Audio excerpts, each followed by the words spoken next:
This Week in Richmond is made possible in part by Dignity Memorial, caring for our communities with a network of funeral homes and cemeteries in Virginia and throughout North America. More information about Dignity Memorial's providers is online at dignitymemorial.com.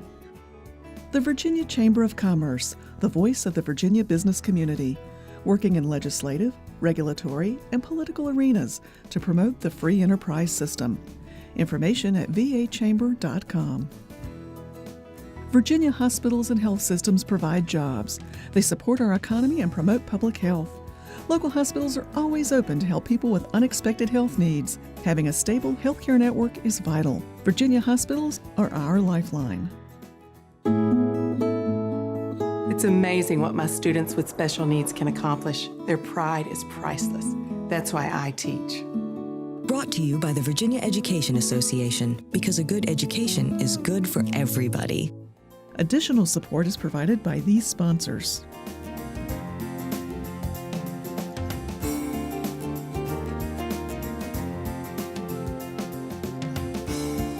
And by the members of Virginia's public television stations. Thank you.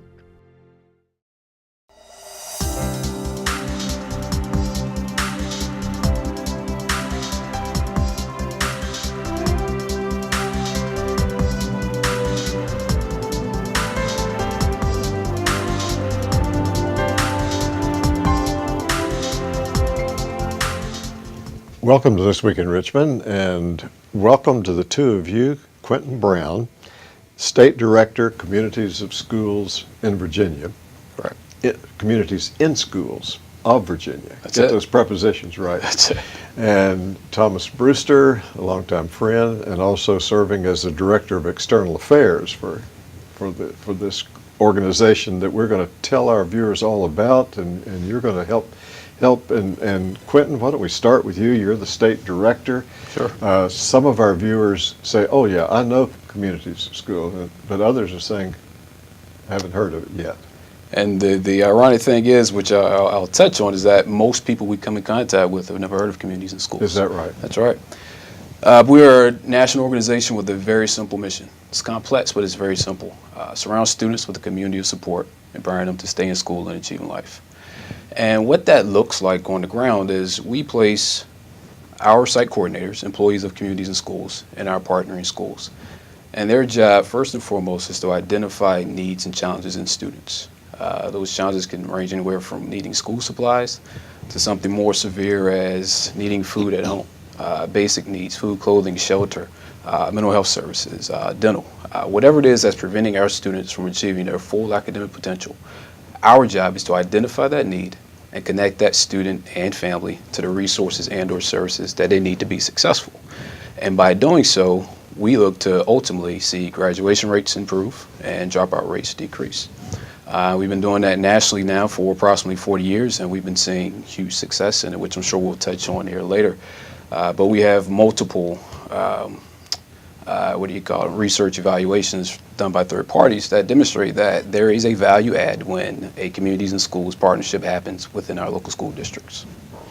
And Tom, get you into the conversation. What is Director of External Affairs? What does that involve? Well, it involves working with our stakeholders, our business partners, our boards who help to fund and sponsors communities and school sites throughout the Commonwealth of Virginia.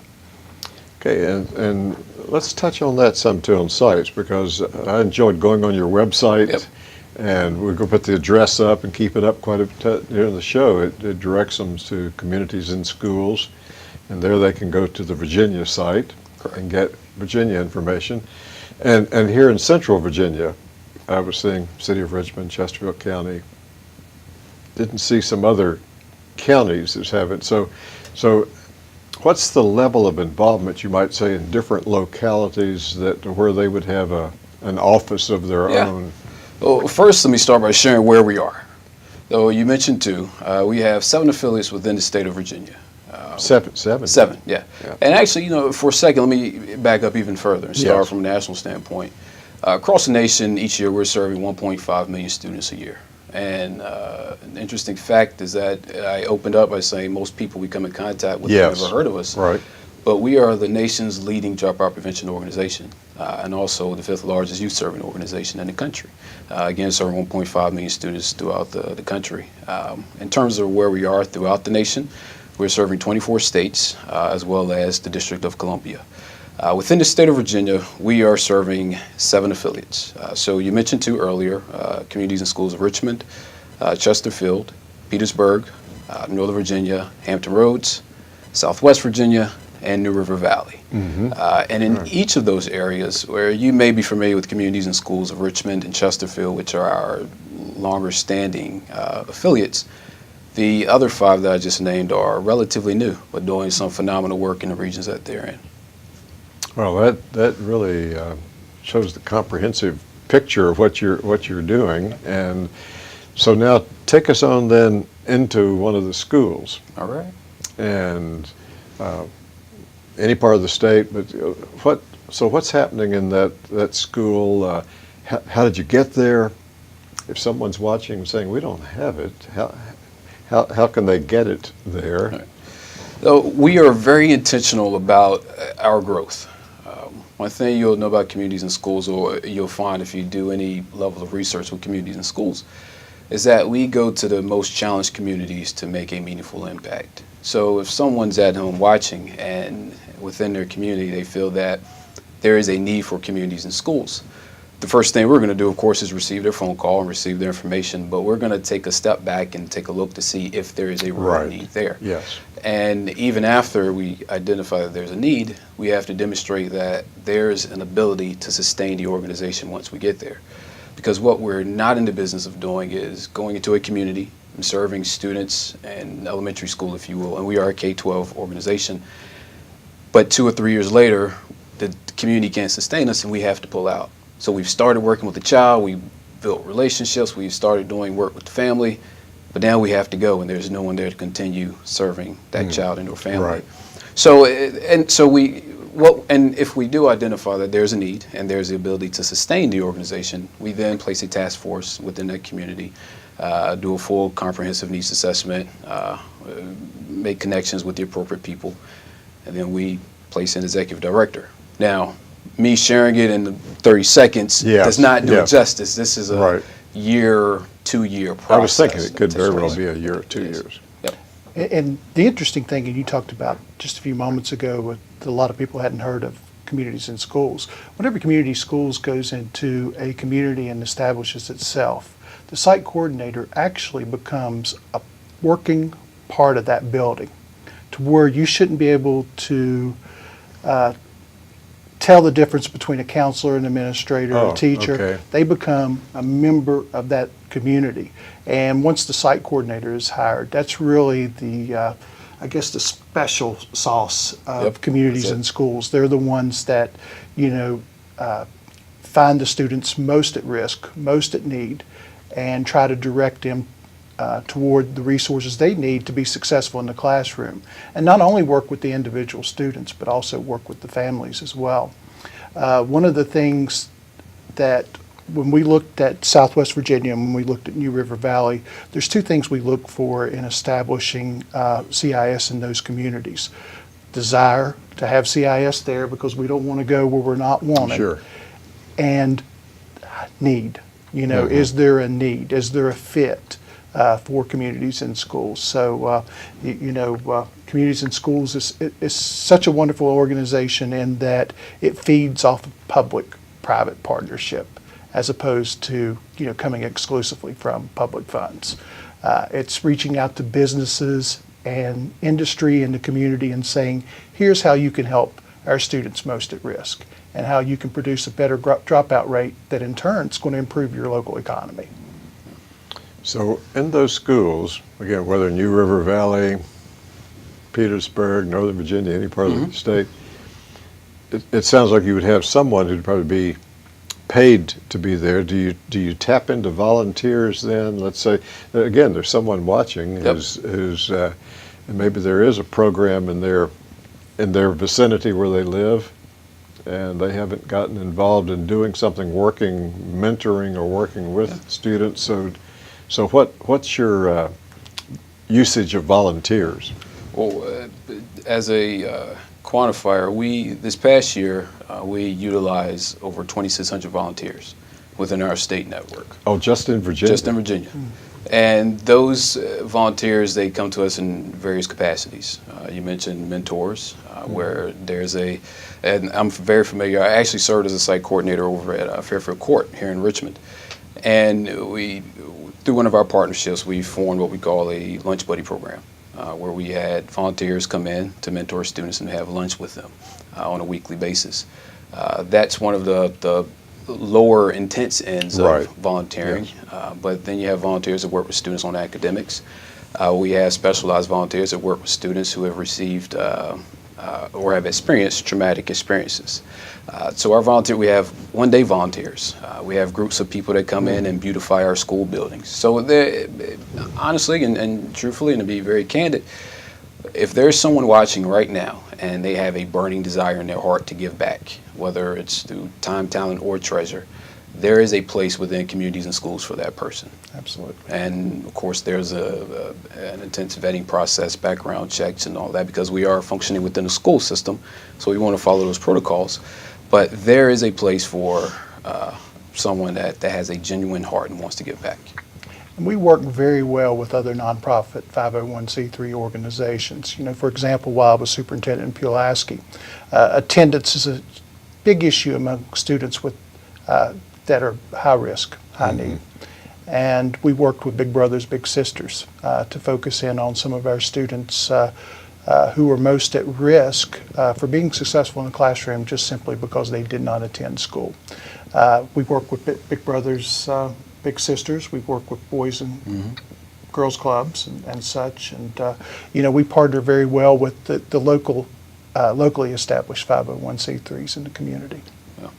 And each community is going to be different. If we try to name them all, we certainly will not. Very difficult. But each and every community is different. And that's one of the principles of communities and schools, is that we have the ability to go into a school district, not as a cookie cutter program, saying this is who we are and this is what we have to do within these four walls.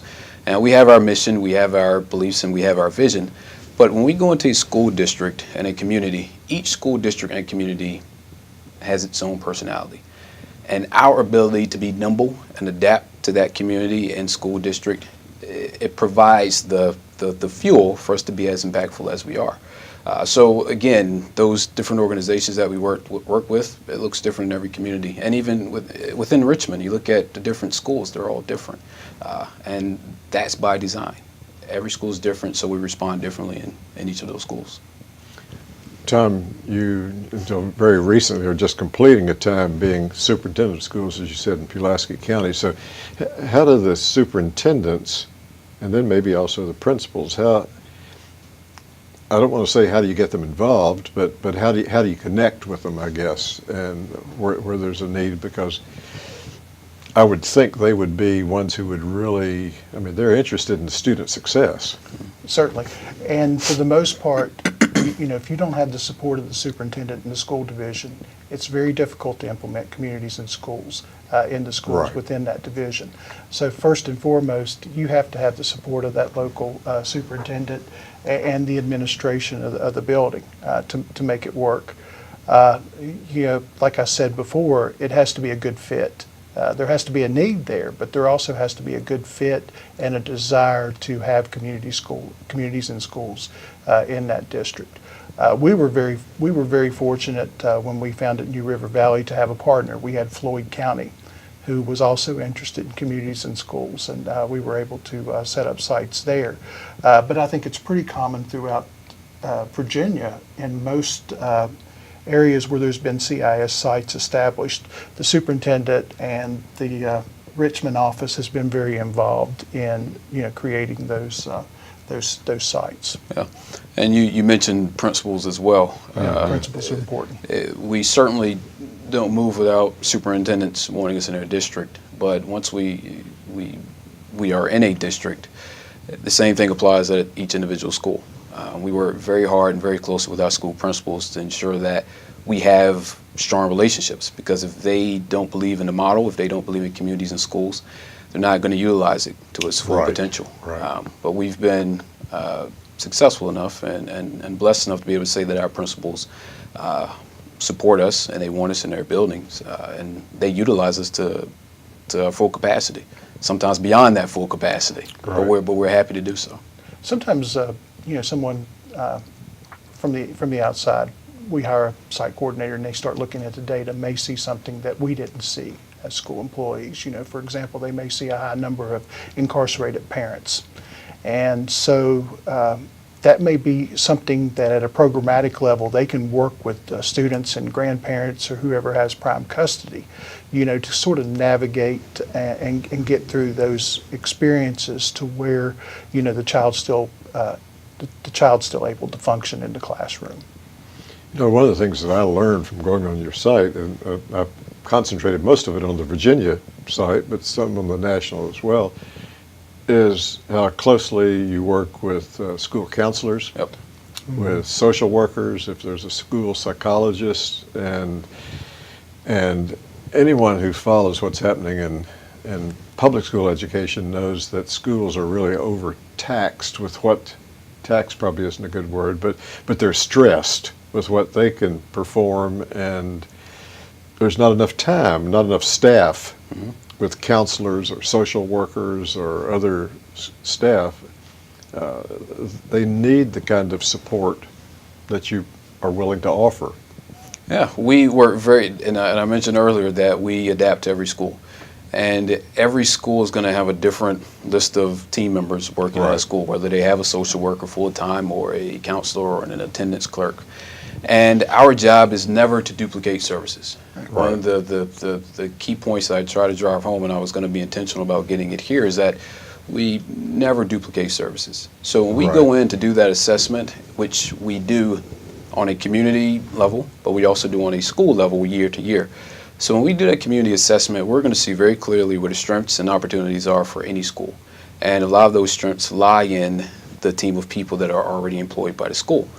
When we identify what they are great at doing and what they could give up if they had the opportunity, that's where we plug ourselves in so that they can focus their time, their energy in those areas where they're strongest. And it gives us the opportunity to be strong where we need to fill the gaps. And it's a great relationship, and I will be as transparent as I need to be here, but oftentimes when we start with a new school district and a new school, it is not uncommon for us to be seen as a threat or seen as a competitor, and that's very common. It's if you look at us on print, it's like, well, we already do that. Well, how can you support us? But once we put boots on the ground and people understand that we are really about building a team and finding our place on that team, all of those barriers and all of those walls and all of that resistance completely goes away, because people begin to quickly realize that we are a true value add and not a duplicator of services. We're very intentional about non-duplication because, frankly, it's a waste of resources. Yes. Like Tom said, we depend on public-private partnerships to keep our effort going. And if we're in a school duplicating what's already done, it's a very poor utilization of resources, and we're not in that business. So to pick up on the idea of the threat, if I'm an employee of that school, I might see, you all do a great job, I'll lose my job. Is that the kind of threat that maybe that's... Possibly. Yeah, sometimes that's a perception. Yeah, but perception. The idea is to enhance their job, give counselors more time to counsel, give teachers more time to teach in the classroom, so that we can connect, so our site coordinators can connect those high-risk students to resources that they need and the families need in order for that child to be successful in the classroom. It's actually to enhance their job and allow them to do their job description, which is teach, counsel, provide guidance, provide administration for the building. You touched on, but we ought to really stress it and let people know, because if they may not spend enough time on the website to see it, the successes. Yes. The national successes, those numbers and statistics are impressive. Yeah, and before I even get into those, I do want to get back to the point, which this is on our website as well. We've had upwards of 12 to 13 national evaluations done on communities and schools as a whole. And each and every time it comes back demonstrating that when our model is implemented with fidelity, meaning we have a full-time site coordinator in that school, we see graduation rates improve and dropout rates decrease. And someone listening, they'll start connecting the dots and say, well, wait a minute, you said you're a K-12 program, you start in kindergarten, but how does that connect to graduation rates? Simple. The earlier we can catch and intervene with children and students, the less likely it is that we will have to implement that full service delivery later on. And Tom can certainly speak to that better as a superintendent. But as far as our data goes in the state of Virginia, over 75% of our students improved their grades, behavior, and attendance.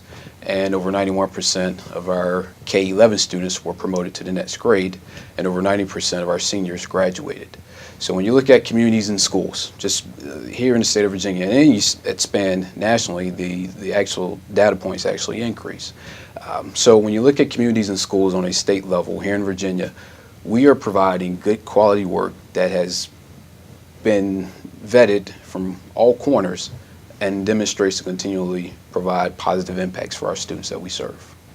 You know, it sounds like to me, and you all have the statistics, but that when you look at the graduation rate, that in you're working with high-risk students, their graduation rate must come very close to what the state average of graduation rates are around the Commonwealth. I mean, you're really getting them right up there with the best. We are, and we feel good about it. When we take those students, any student, and we are known for serving students of high risk, and most of our students are of high risk, but there may be a student who's not as high a risk, but has challenges. So we work with a combination of students. But when we take those students and give them the real one-on-one intervention that they need and really identify what the root cause of their challenge is, simply stating a child is missing 17 days in the school year doesn't say much. It doesn't say much until we get in that situation and we figure out and identify why that child is missing 17 days of school. It's because they simply don't like school? Is it because they recently turned 18 and they have to work to provide food and finances for the household? Are they taking care of a younger sibling? When we figure out what that issue is and we can intently work with that one student one-on-one, that gives us the greatest opportunity to increase those or decrease those dropout rates and increase those graduation rates. And we know we're contributing directly to the local economy, increasing the earning power with every graduate. That finishes. And healthcare. I noticed on both the national site and state that one of the things that you're able to work with, maybe is this where you're tapping on volunteers or where there's healthcare needs a child would have? In most cases where there are healthcare needs, we are less likely to tap into volunteers because we need someone who has a much higher level of experience and they can be held fully accountable. Yes. But we are tapping into those community partners, like Tom mentioned. And without stating any names, we'll work with your local health services, your local departments of social services, and of course there are some other nonprofits out there that focus on health that we work with as well. So that's where we tap into those professionals. And we don't call everyone professionals. We are very, and I use this word a lot, but we're very intentional about who we partner with, because when we link someone up with a student, we're expecting a life to change. We're not just looking for someone to come in and sit and talk for 20 minutes and come back a month or a month and a half later. We're looking for someone that's going to sit and work with that child through our coordination and really expect to change a life, because that's what we're in the business of doing. In our last 30 seconds or so, what is something that you had hoped I was going to ask you about and I didn't, that you'd like to, another thing you'd like to say, either of you, about communities and schools?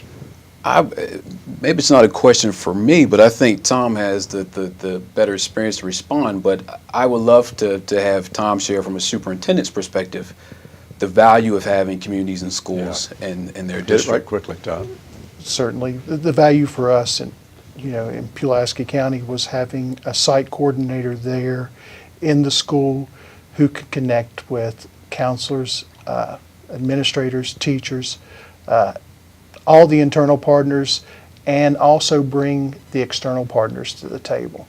It was a way that CIS had of convening and conveying everyone together at the table to talk about a certain child or a group of children or a particular issue or problem. So that ability to convene and convey, I thought, was very powerful, to bring everyone to the table and focus on an issue or a child or a group of children. Thank you. Thank you both Thank for you. being on This Week in Richmond. Thank you. Thank you.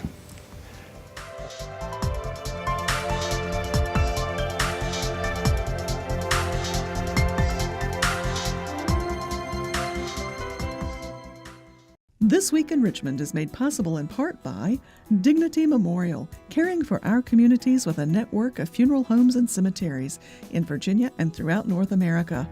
More information about Dignity Memorial's providers is online at dignitymemorial.com. The Virginia Chamber of Commerce, the voice of the Virginia business community. For jobs, the economy, and public health, Virginia Hospitals, our lifeline. The Virginia Education Association, because a good education is good for everybody. Additional support is provided by these sponsors.